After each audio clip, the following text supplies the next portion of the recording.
ನಮಸ್ಕಾರ ಎಲ್ಲರಿಗೂ, ನಾನು ನಿಮ್ಮ ಈಶ್ವರೀಶು. ಇವತ್ತೇನಪ್ಪ ಕೆಲಸ ಅಂತ ಹೇಳಿದ್ರೆ ಸಿಪ್ಪೆ ಅನ್ಲೋಡ್ ಮಾಡಬೇಕಾಗಿತ್ತು. ಅದಕ್ಕೆ ಮನೆ ಹಿಂದೆ ಬಂದಿದ್ದೆ. ಇಲ್ಲಿ ನಮ್ಮ ವಿಕಸಣ ಮತ್ತೆ ನಮ್ಮ ಮಾಯಪ್ಪರು ಗೊರಬಲು ಮಿಷಿನಿಗೆ ಹಾಕ್ತಾ ಇದ್ರು.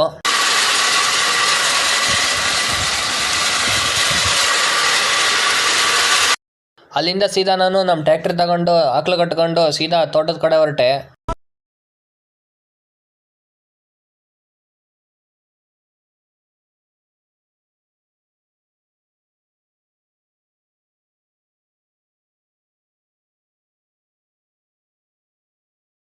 ಈ ತರ ಕಟ್ಟಿದೀನಿ ಅಂದ್ರೆ ವರ್ಷಕ್ಕೆ ಒಂದೇ ಸಲ, ಅದು ದೀಪಾವಳಿಗೆ ಮಾತ್ರ ಹೊರಗೆ ಬರೋದು.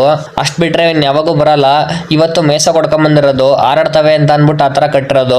ಆಕಳು ಹೊಡ್ಕೊಂಡು ಮನೆ ಹತ್ರ ಹೋದೆ. ಮನೆ ಹತ್ರ ಆಟೋನು ಬಂದಿತ್ತು. ಆಟೋದಲ್ಲಿ 2 ಚೇರ್ ಇದ್ವು. 15 ದಿನದಿಂದ ನಮ್ಮ ಮನೆಯಲ್ಲಿ ಚನ್ನಗಿರಿಲಿ ಹೋಗಿ ಈ ತರ ಚೇರ್ ಬೇಕು ಅಂತ ಮಾತಾಡ್ಕೊಂಡು ಬಂದಿದ್ರು.